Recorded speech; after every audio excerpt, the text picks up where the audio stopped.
I'm a strong believer, and I'll continue to believe in love and to love love for as long as I live. Even when the world gives up on love, even when people give up on love, even when, I don't know, animals give up on love, I'll still love love. And I'll still want to be loved, and I'll still want to love. And actually, when you think about it, okay, now that I said it, it has just opened my eyes. Sometimes we love with the notion of give and take. And sometimes things do not go the way we want them to go. And so we end up disappointed. This is what I call love.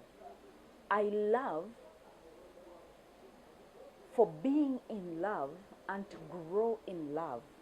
And so I'm willing to do anything that actually promotes that maturity, promotes love, and promotes the unity and companionship. And so I compromise where I have to, I sacrifice where I have to, I work for it. That is love. I do not love to be loved. I expect to be loved, but I don't give so I can be given. It's so painful because when you're not given, then it's so hurtful. That is why you hear people saying, I gave up on love. I gave up on human beings. I don't know. What are you going to? Are you going to animals? I know you can't do that. So you will still love people in your life. There are some women and the ladies that I've talked to in most of my workshops, and most of them will tell, my mother brought me up to be independent, to be self-sufficient, and to be all this, and these are all barricades that are put up to actually fight against love and never to let in love in the first place. And then this same girl and this same woman or lady wakes up in the morning and says, I can't find love. I'm tired. I'm exhausted. I've been there, done that, and things have not worked out, and I'm out of it, and I'm done. I'm not going back to it. Let me tell you, I need someone in my life. So there's no way I can do without that. I need love, and I will forever need love, and I know you need love. But most of the times, you just don't know how to get to it. So let's look at this. Some of the answers that I get from the ladies and the men equally when they talk about love, and for those that are still searching, you'll find a lady saying, I have searched and searched, and I can't find a man that suits the man of my dream. And most of the times, okay, when you're on 20, I want a man who drives, who has a bungalow, who has all that, who is and apparently still breathing and still young and fresh. And then you're asking yourself, where is this 25-year-old boy with bungalows and with driving and with where it does not exist. So as you grow older, you start cutting down on your expectations and cutting down on your expectations. And I will not stop laughing at my friend who told me that, what, she was, she's 50 years old. Surprising how I can have 50-year-olds as my friends. And this friend of mine was saying that, what, for as long as the man has teeth in his mouth and has and can love me, then I will love him. And I was like, okay, that is what it has come to. That was a different story altogether. Let's get back to you searching people. When you have all these things going on in your mind because you're trying to protect yourself because you were hurt before and you do not want to be hurt again, you sabotage yourself. Look at a scenario where there is a perfect man waiting for you, a lady, and this is what you're thinking when you meet them for coffee.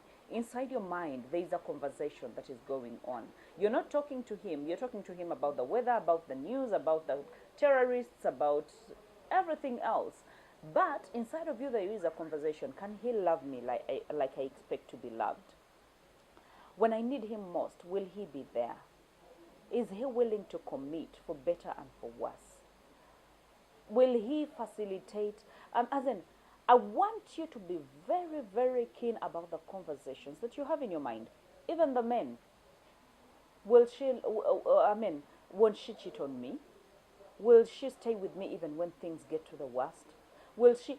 You have self-defeating conversations in your mind, and you're growing. Actually, the gap that is in between you is actually growing larger and larger, and you're walking footsteps backwards away from the person that would have been the best partner or the best companion in your life because of your own conversations. And these conversations have nothing to do with him, have nothing to do with her. Because it's not like you have seen her and you're like, she is this or she is that. But you're asking yourself, will she, will he? That is your problem. It's not his problem. His problem is he is actually waiting with open arms to receive you, to love you, and whatever follows up next, he's into it. But you're busy self-sabotaging. You're busy having conversations that are putting you down. Will he love me? So-and-so didn't love me. So-and-so promised this, and he didn't fulfill it. So-and-so did this. Let go of your past.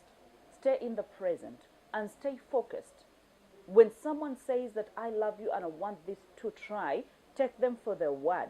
Get in there, and don't get in there with one foot and the other foot miles away because you're ready to run anytime. No, you do not stay in a relationship like that.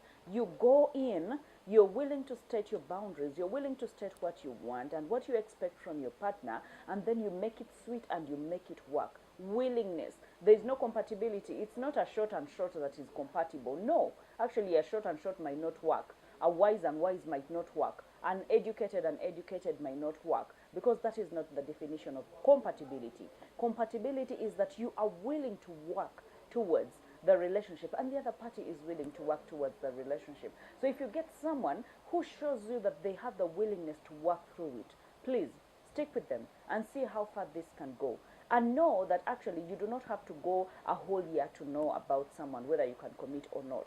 It takes a few months. Just invest your time and make sure that you know your boundaries, know what you want, and know the signs, the telltale signs that show that this person is actually a toxic person or not committed or not a lover. Read the red flags when there's still time, and then back out of it if you think it's not taking you anywhere.